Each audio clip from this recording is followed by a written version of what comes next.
Welcome again to Ben's Basics. We are making Southern-style biscuits and gravy.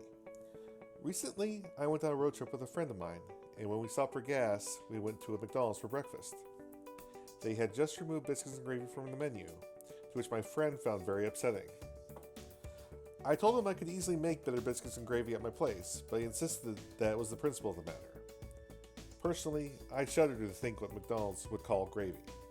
So, to my viewing public, here it is, my interpretation of Southern-style biscuits and gravy. You're going to need the following. Breakfast sausage. Luckily, my grocery store carries the Jimmy Dean sausage crumbles. If you can't get this or prefer another sausage brand, crumble it up in the pan.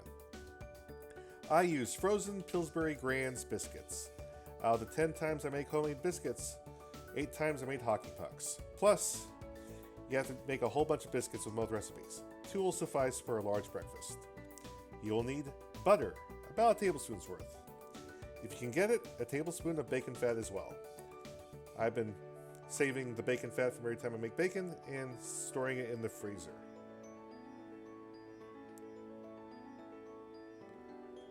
Whole milk, about a half cup's worth. A very tiny amount of chicken bouillon base. Black peppercorns, about 12 to 18, which we will mill. And a pinch of cayenne pepper. Also about 2 tablespoons of bread flour. I'm using bread flour because it's what I have in my pantry. If you have all-purpose, use that of course. For the hardware, you will need a sheet pan lined with aluminum foil. This helps with cleanup. A small frying pan, about the size of your hand, something you use to fry eggs with. A wooden spoon, which I would recommend over a whisk any day, especially for sawmill or sausage gravy. And an electric coffee grinder. If you have a regular pepper mill, you can use that instead.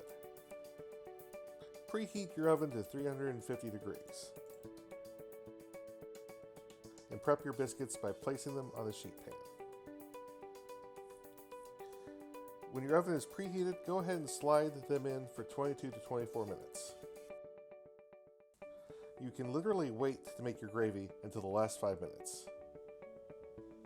Go ahead and grind your black pepper into a fine black dust. Good sawmill or sausage gravy is known for black specks of pepper. At 5 minutes till your biscuits are finished, heat your pan on high and put in a handful of your sausage crumbles into the pan. Follow this up with your butter and your bacon fat. Let all this melt and lightly toast with your sausage. When all the fat is melted, add in 2 tablespoons of your flour. Stir and combine the fat with the flour to make a pale paste or a roux.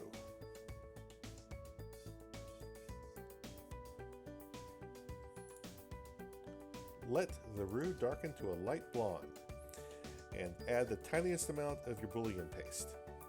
You don't want your gravy to taste like chicken, but you do want it to taste a little bit meaty. Once the bouillon is incorporated, we have to move fast. Add in your half cup of whole milk. Stir to combine. Then followed up with a pinch of cayenne and then your black pepper. Lots of black pepper. Season with salt if needed.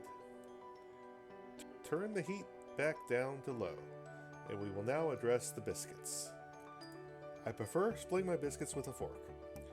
Don't let my casual handling fool you. These biscuits are piping hot. I used to be an amateur blacksmith, so my hands have a little bit of heat tolerance.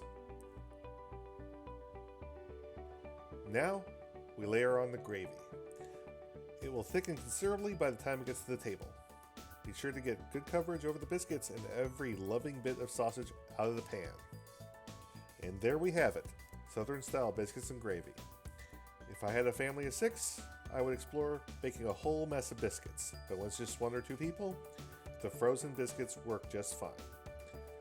I've used leftover KFC biscuits in the past, and even Cracker Barrel biscuits, and they work great.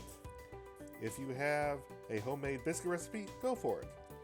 And before you ask, yes, my sausage gravy does taste better than McDonald's. Like, comment, and subscribe, and stay tuned.